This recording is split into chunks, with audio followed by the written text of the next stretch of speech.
պահեք ժամանակը։ Շնորհակալություն։ Հարգելի հայրենակիցներ, ինչի մասին է այս նախագիծը։ Այս իշխանությունը խոստացել է Ադրբեջանին փոխել մեր սահմանադրությունը։ Այս իշխանությունը կորցրել է վախը սեփական ժողովրդից, բայց վախենում է Ալիևից։ Ադրբեջանա-թուրքական հանրահարությունը կատարելու նպատակին է ուղղված այս փոփոխությունը, որով արգելվում է վերջին 6 ամսում մշտապես Հայաստանում չվերացներին քվեարկել հանրաքվեի ժամանակ։ Պաշտոնական հիմնավորումը, թե ընտրողը պետք է կենսական կապ ունենա երկրի հետ։ Եվրոպա վազողներին հարց տամ, եվրոպական քանի երկիր գիտեք, որ նման սահմանափակում ունի։ Եվրոպական քանի երկիր գիտեք ընդհանրապես, որ արտասահմանում ընտրական տեղամաս չի բացում։ Միամիտ չեմ, որ հասնեմ, թե սահմանադրական որ նորն է դες իրավունք տալիս սահմանափակման։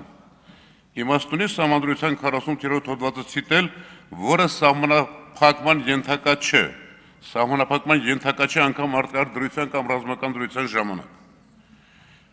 Այս ընտրությունների արդյունքներով իշխող վարչախումբը չի ստացել սահմանադրությամբ փոխելու անհրաժեշտ այժմանդատների 2/3-ը։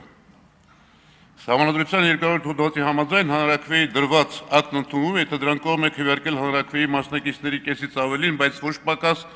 քան մասնակցելու իրավունք ունեցող քաղաքացիների 1/4-ը։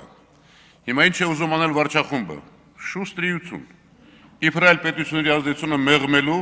ընտրողի պետության միջև կենսական կապը կարևորելու սուղոցի տակ նվազեցնում է ընտրողների, նույնն է հանրաքվեի մասնակիցների ընդհանուր թիվը, որի պարագայում բնականաբար իջնում է նաև անհրաժեշտ 1/4-ը։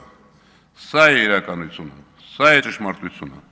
Մնացածը սուտ է եւ ինչպես միշտ հակազգային եւ հակապետական։ Վերջում բարևներ դեմոկրատիայի թազա մամային Երևանում գտնվող ֆոն դեր Լայնին։ Շնորհակալ եմ։ Բաբկեն Թունյան։ Հարգելի գործընկերներ, այս պահից սկսած 1:1